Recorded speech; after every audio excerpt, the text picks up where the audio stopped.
ওম সত্যম।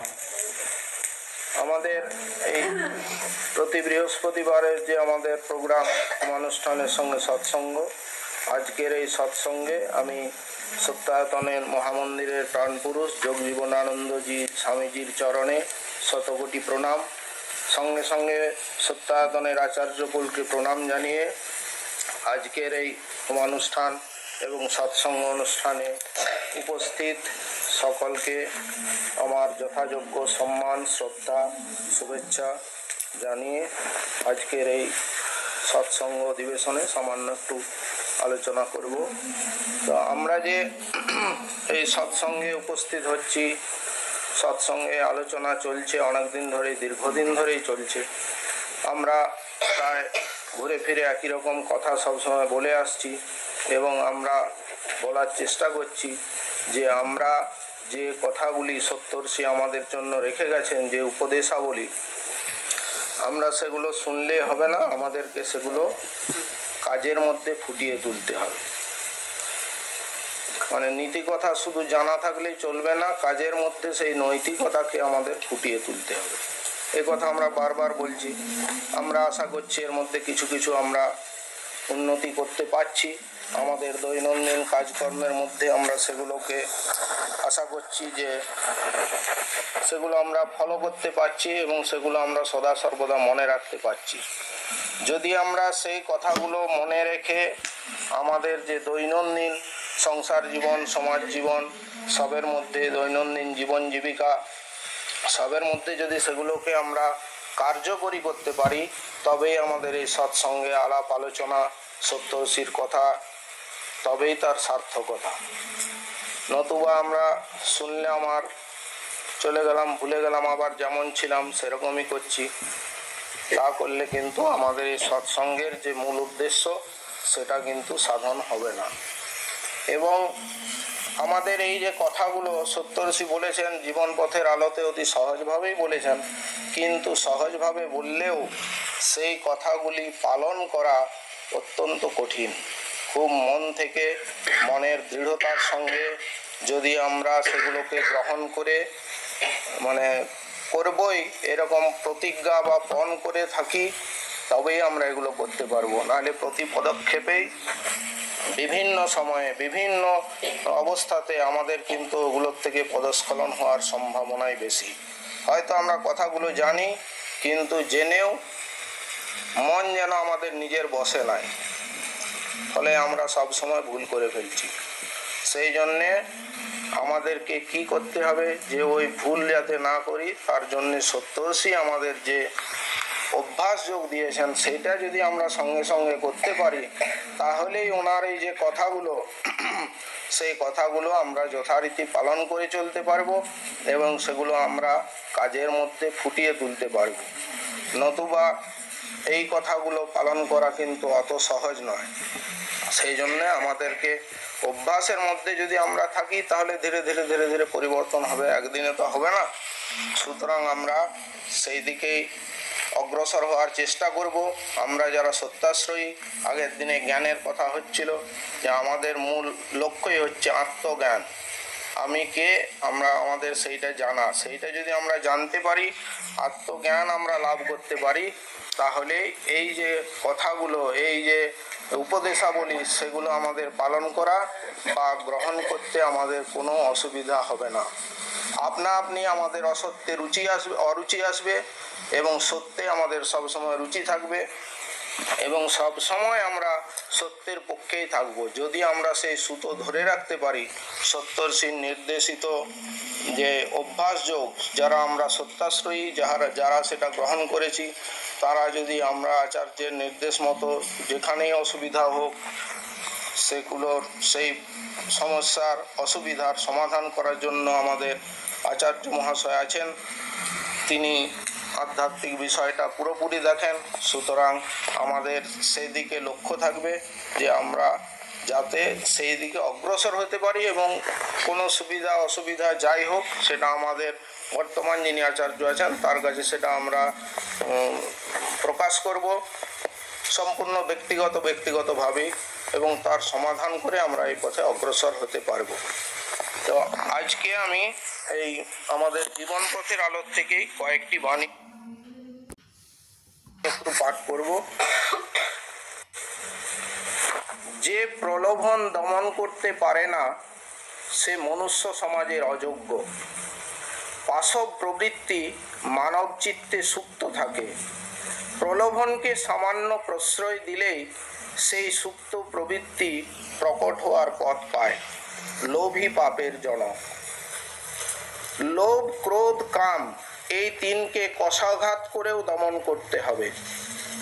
যতটুকু প্রয়োজন ততটুকু ব্যবহার করতে হয়, ওদের বেড়ে উঠবার সুযোগ দিতে নাই। তোমার প্রয়োজনে মন ও ইন্দ্রিয়ের বিকাশ, তুমি তাদের অধীন হয়েও না, তাদের উপর তোমার আধিপত্য প্রতিষ্ঠা করো। যা কর্তব্য বলে নির্বাচিত হবে তা যদি যথার্থ সঙ্গত কার্য হয় তাতে কোনো প্রতিবন্ধক মানতে নাই। সৎ সাহসের সহিত কর্তব্য সম্পাদন করবে। সত্যের উপর কোনো লৌকিকতার স্থান নেই। সত্য রক্ষার জন্য প্রাণপণ চেষ্টা করবে। কারো জন্য কোনো সৎ কাজ করে বা কাহারও উপকার করে কৃতজ্ঞতা বা যশের আশা করতে নাই, প্রত্যুপকারও চাইতে নাই। মানুষের ধর্মই অপরের উপকার করা। যে তা করে না সে অমানুষ। অর্থ সৎভাবে অর্জন করতে হয় এবং তার সৎ ব্যয় করতে হয়। বিদ্যা দানের মতো শ্রেষ্ঠ দান আর নাই। বিদ্যালয় ও বিদ্যার্থীর সাহায্য অবশ্য কর্তব্য।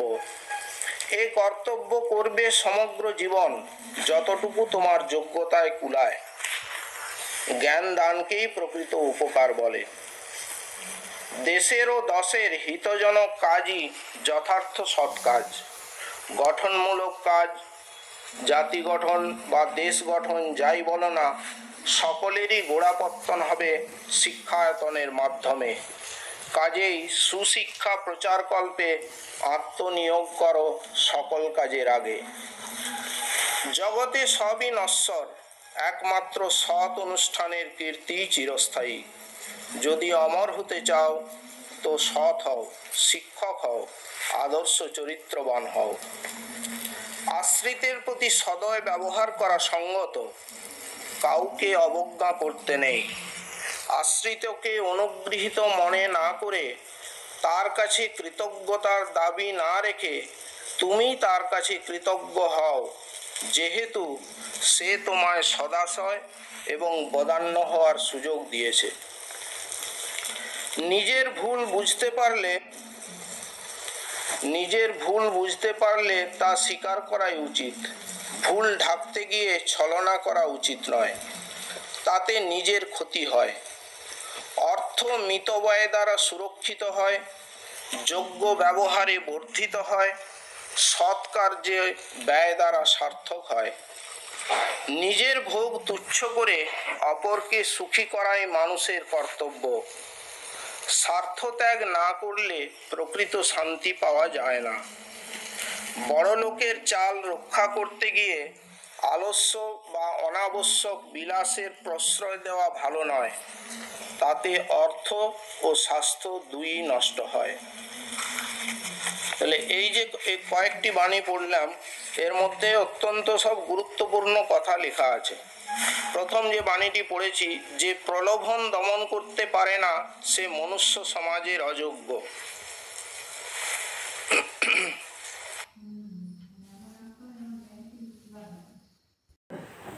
তাহলে আমরা যারা সাধারণ মানুষ, তারা সব সময় আমরা প্রলোভনকে দমন করে রাখতে পারি না।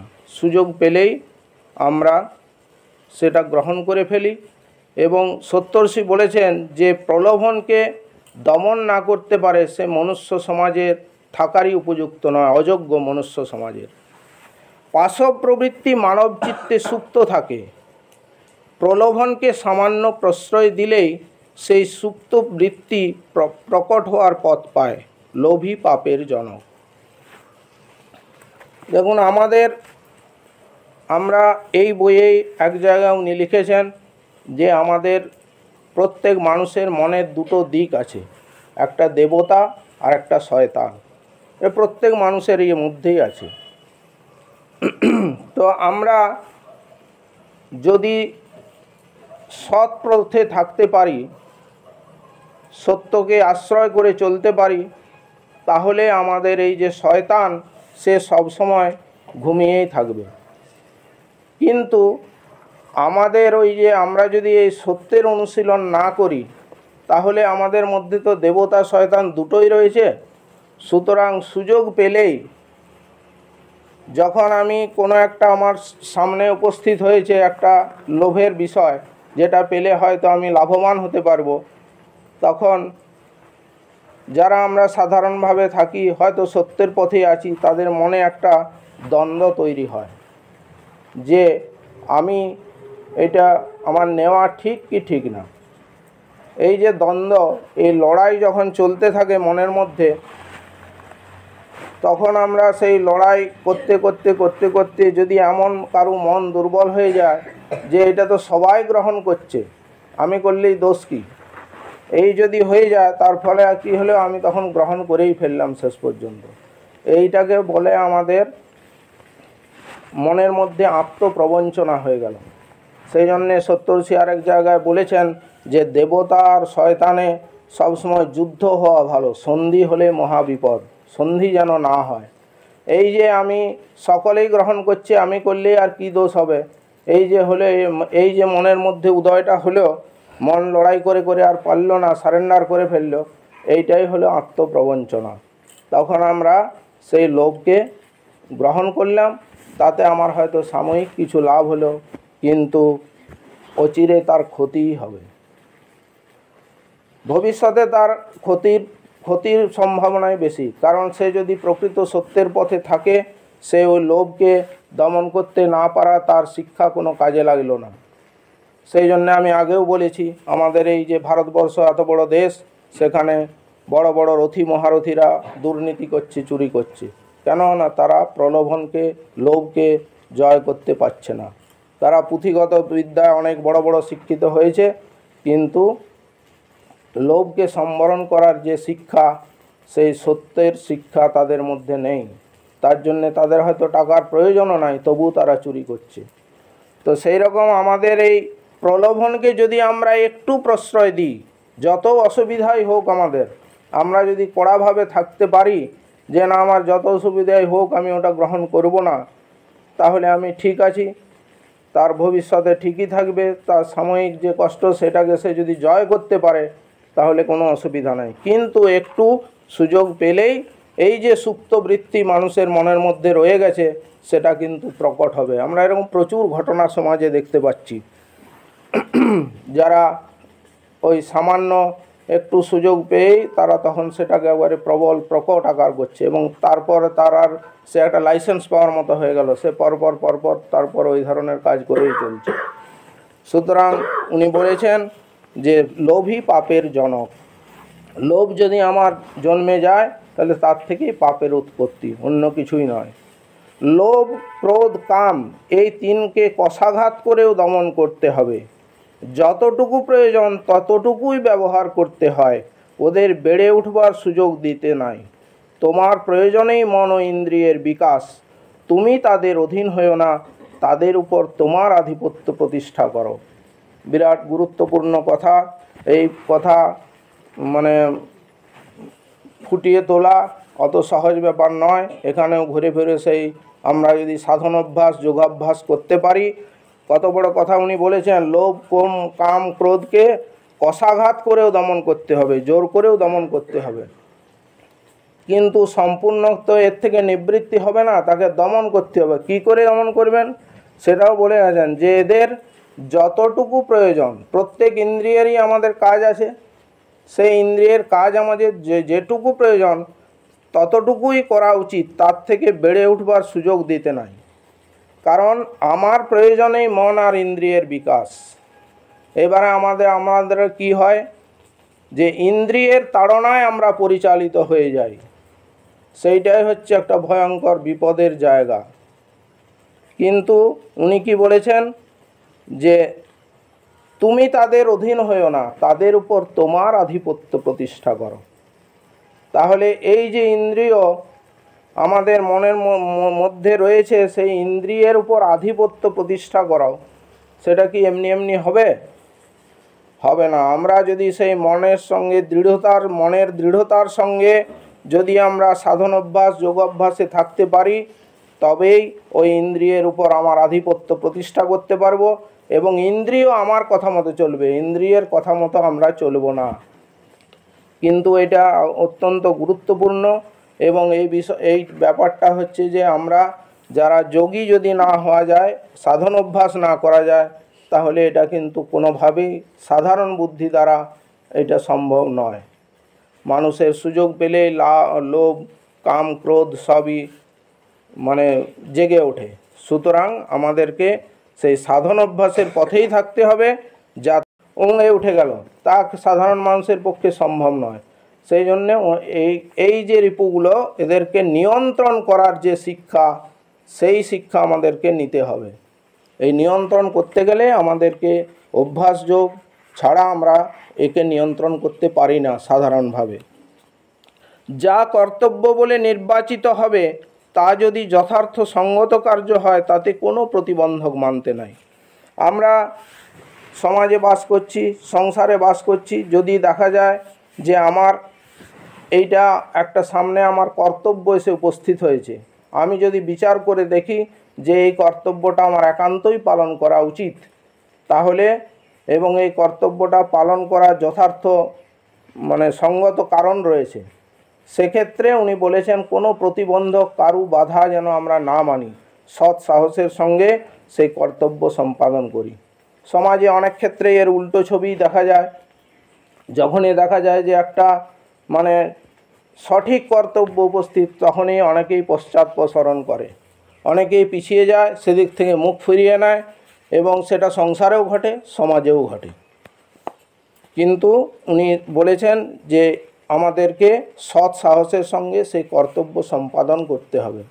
তাহলে এক্ষেত্রেও কিন্তু ওনার প্রত্যেকটা বাণী যদি আমরা কর্মক্ষেত্রে, কার্যক্ষেত্রে সেটাকে সঠিক পথে নিয়ে যেতে চাই, তাহলে আমাদেরকে সেই ঘুরে ফিরে অভ্যাস যোগেই আসতে হবে।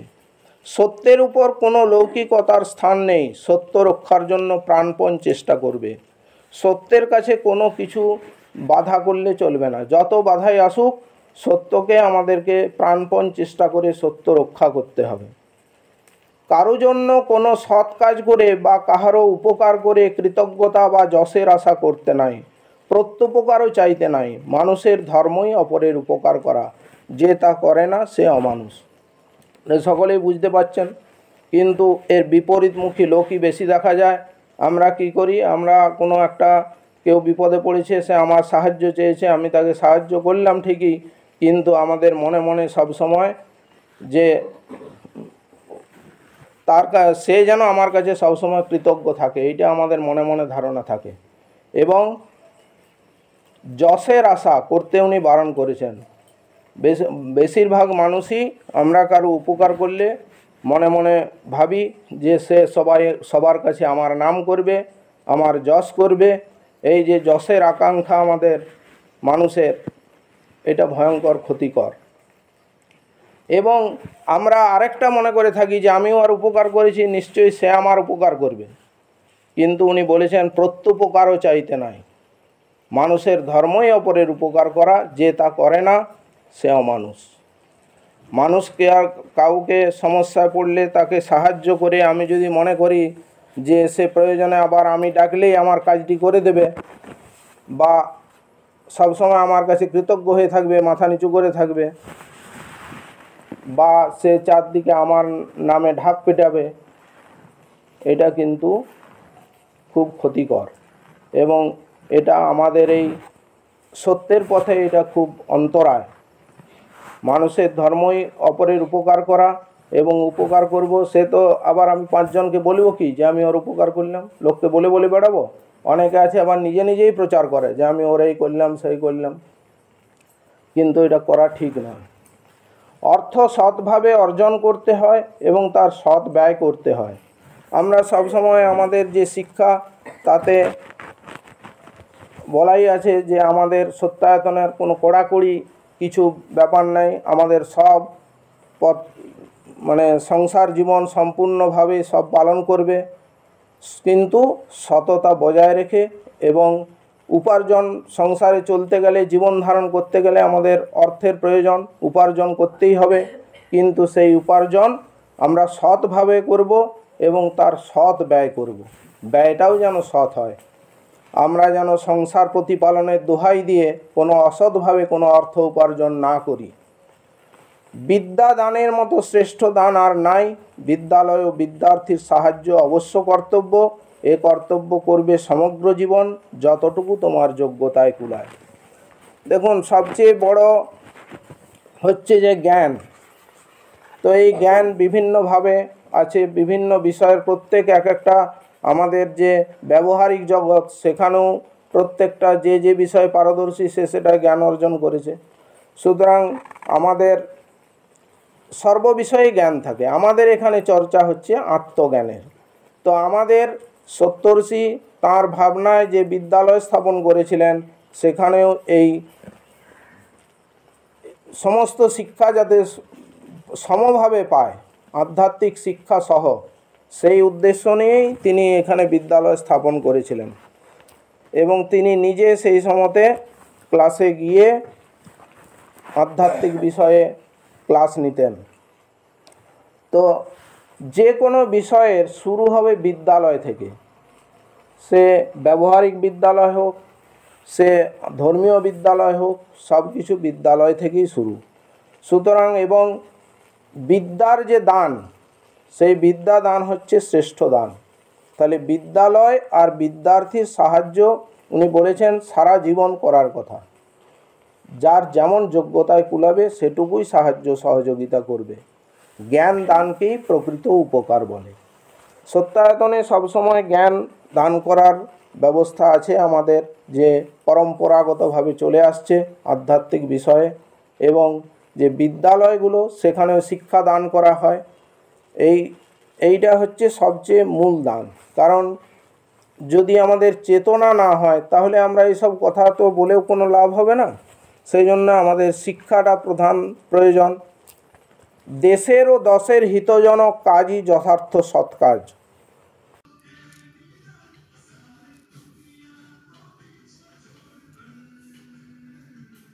সকলেরই গড়াপত্তন হবে শিক্ষায়তনের মাধ্যমে।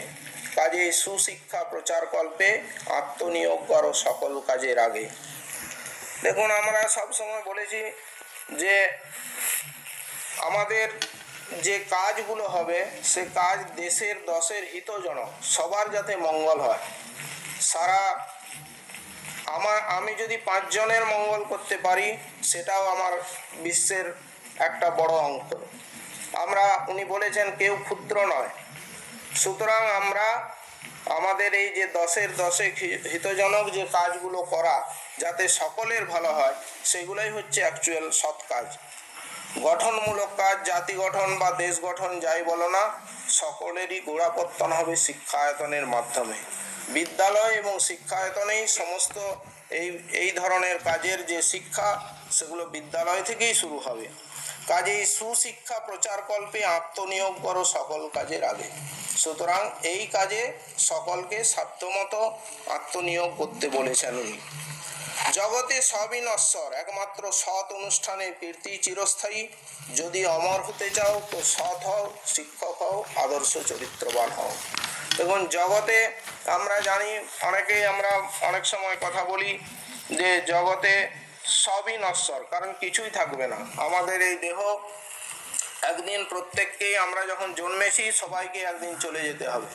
সেই রকম আমি যাই করি সেটা সবই নশ্বর, আমার দেহই যখন নশ্বর। কিন্তু আমি যদি সৎকর্ম করে যাই, যদি দেশের দশের জন্যে কিছু ভালো কাজ করে যাই, তাহলে কি হবে? সেই কীর্তিগুলো চিরস্থায়ী থাকবে।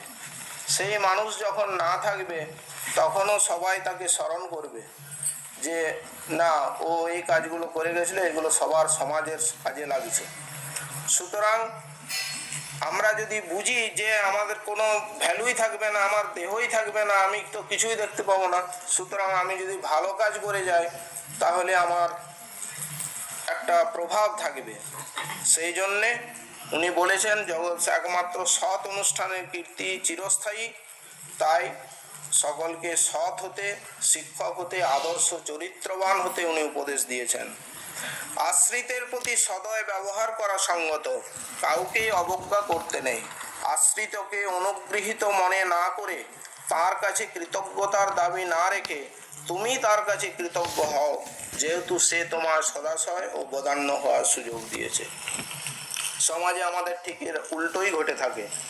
আমরা আশ্রিত যদি কেউ এসে উপস্থিত হয়, আমরা তার সঙ্গে সবসময় মিষ্টি ব্যবহার করতে পারি না। মনে হয় যেন একটা বোঝা এসে চাপলো, এর পিছনে আবার আমাকে এই করতে হবে, সেই করতে হবে। কিন্তু উনি বলেছেন কি, কাউকে অবজ্ঞা করতে নাই। আশ্রিতকে আমি অনুগৃহীত যেন না মনে করি। কত বড় কথা উনি বলেছেন, যে তার কাছে কৃতজ্ঞতার দাবি না রেখে। একটু আগেই যে বললাম, আমরা কারো উপকার করলে কি বলি, মনে মনে ভেবে থাকি যে সে আমার কাছে কৃতজ্ঞ থাকবে। উনি বলেছেন কোনো আশ্রিতও যদি আসে, তাকে তার কাছে তুমি কৃতজ্ঞতার দাবি রেখো না, তুমি তার কাছে কৃতজ্ঞ হও। কেন না, তোমাকে তার সেবা করার সুযোগ দিয়েছে। সে এসে উপস্থিত হয়েছে এবং তুমি তার সেবা করার সুযোগ পেয়েছ, সদাশয় বদান্য হওয়ার সুযোগ দিয়েছে। সুতরাং আমরা যেন তার কাছে কৃতজ্ঞ থাকি, অন্তত মনের থেকে। নিজের ভুল বুঝতে পারলে তা স্বীকার করাই উচিত। ভুল ঢাকতে গিয়ে ছলনা করা উচিত নয়, তাতে নিজেরই ক্ষতি হয়। এটা আমরা বেশিরভাগ মানুষই করে থাকি। তাই নিজের ভুল হলে চট করে কেউ স্বীকার করতে চাই না, নানা রকম অজুহাত দিয়ে সেটাকে আমরা কাটাবার চেষ্টা করি। সহজভাবে যে এটা আমার ভুল হয়েছে, এটা খুব কম মানুষই বলে থাকে। তো সুতরাং নিজের ভুল আমরা যদি বুঝতে পারি যে না, এটা আমার ভুলে হয়েছে, সঙ্গে সঙ্গেই তা স্বীকার করা উচিত। তাহলে সেই ভুলটা সংশোধন হবে। আর ছলনা মানে ভুল ঢাকতে গিয়ে আরো 3-4টে মিথ্যা বলে যে ছলনা করা হয়, তাতে নিজেরই ক্ষতি হয়। কিন্তু যদি সহজভাবে স্বীকার করে নেওয়া হয় যে এটা আমার ভুল হয়েছে, তাহলে সে আবার সংশোধনও করতে পারবে এবং তার নিজের আর কোনো ক্ষতি হবে না, সবাই বুঝতে পারবে। অর্থ মিতব্যয় দ্বারা সুরক্ষিত হয়, যোগ্য ব্যবহারে বর্ধিত হয়, সৎ কার্যের ব্যয় দ্বারা সার্থক হয়। অর্থ আমাদের প্রয়োজন একান্তই। আবার উনি বলেছেন অর্থই অনর্থের মূল। সুতরাং অর্থ আমরা সৎভাবে উপার্জন করব, মিত ব্যয় দ্বারা সুরক্ষিত হয়। আমাদের অমিত ব্যয় যেন আমরা না করি। যেটুকু প্রয়োজন, জীবনযাত্রা যেটুকু অচল হয়, সেটুকু আমরা চেষ্টা করে যাব। এবং এই যোগ্য ব্যবহার যদি আমরা করি সৎ কার্যে, তাহলে ব্যয় দ্বারা সার্থক হয় এবং আমরা যেটুকু ব্যয় করব সেটু সৎ কার্যের উপরেই ব্যয় করব। নিজের ভোগ তুচ্ছ করে অপরকে সুখী করাই মানুষের কর্তব্য। এটা আমাদের উপদেশের মধ্যে রয়েছে যে যারা অপরের ভালো করতে চায় তারা অনেক সময় নিজেকে স্যাক্রিফাইস করতেই হয়, নিজের সুখ বিসর্জন দিতে হয়, যারা প্রকৃত অন্যের ভালো করার চেষ্টা করে। স্বার্থ ত্যাগ না করলে প্রকৃত শান্তি পাওয়া যায় না। আমরা সবসময় নিজের স্বার্থ বজায় রেখে তারপরে বাকি কাজটা করি, কিন্তু প্রকৃত অর্থেও সেই কাজ করতে গেলে আমাদেরকে নিজের স্বার্থ বলি দিতেই হবে। বড় লোকের চাল রক্ষা করতে গিয়ে আলস্য বা অনাবশ্যক বিলাসের প্রশ্রয় দেওয়া ভালো নয়, তাতে অর্থ ও স্বাস্থ্য দুই নষ্ট হয়। দেখো, যাদের অর্থের মালিক, প্রচুর অর্থ আছে, তারা কি করে, তাদের জীবনযাত্রা একটু অন্যরকম, সাধারণের থেকে আলাদা। তাদের অনেক টাকা পয়সা আছে, সবসময় একটা আলস্য থাকে, নিজের হাতে নিজের কোনো কাজ করতে তারা চায় না এবং এর ফলে অনাবশ্যক যে বিলাস সেটার প্রশ্রয় দেয়। এবং এটা করতে গিয়ে সপ্তর্ষি কি বলেছেন, যে আলস্য এবং অনাবশ্যক বিলাসের প্রশ্রয় দেওয়া ভালো নয়, তাতে অর্থ ও স্বাস্থ্য দুই নষ্ট হয়। কোনো মানুষ যদি সারাদিন শুয়ে বসে থাকে, তাহলে তার যে শরীর, সে শরীর কি ঠিক থাকতে পারে? কোনো মতেই ঠিক থাকতে পারে না। কারণ আমরা সবসময় জানি প্রত্যেক মানুষ কর্মের মধ্যেই থাকা উচিত এবং বয়স অনুপাতে যার যেমন বয়সের সঙ্গে সঙ্গে তার অন্তত ঘোরাফেরা সচল রাখা, যেটা আমরা সবসময় বলে থাকি। এর ফলে কি অযথা অর্থও নষ্ট হয় আর স্বাস্থ্য নষ্টটা সবচেয়ে বেশি। সুতরাং আমাদের সপ্তর্ষির এই যে বইগুলি, বিশেষ করে জীবন পথের আলো ছোট্ট একটি চটি বই, এবং এর মধ্যে যে গুরুত্বপূর্ণ কথাগুলো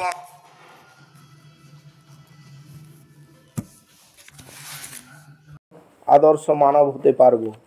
কিন্তু এই বইয়ের লেখা শুধু পড়লাম, পড়েই আবার রেখে দিলাম, তাতে কিন্তু হবে না। সাঁতারের নিয়ম মুখস্থ করার মতো ব্যাপারটা করলে হবে না। ওনার এই বই আমাদেরকে মনের মধ্যে গেঁথে নিতে হবে, ওনার যে উপদেশ বাণী, এবং আমরা যেটা আগেই বললাম, প্রতি ক্ষেত্রে প্রতি কার্যে আমাদের সেগুলোকে প্রতিফলন ঘটাতে হবে। তা যদি না হয় তাহলে তো আমাদের এই সৎসঙ্গ বা বই পড়া এগুলো সব নিরর্থক হয়ে যাবে। সুতরাং আমরা আশা করব সবাই আমরা সেই সত্যের পথে থাকতে পারবো, সত্যের পথে এগিয়ে যেতে পারবো। সত্যর্ষির আশীর্বাদে আমরা সেই পথে আগাবো, সত্যাশ্রয়ী যারা আছেন। এই বলে আজকে আমি আমার বলা এখানে শেষ করছি। সকলে ভালো থাকুন।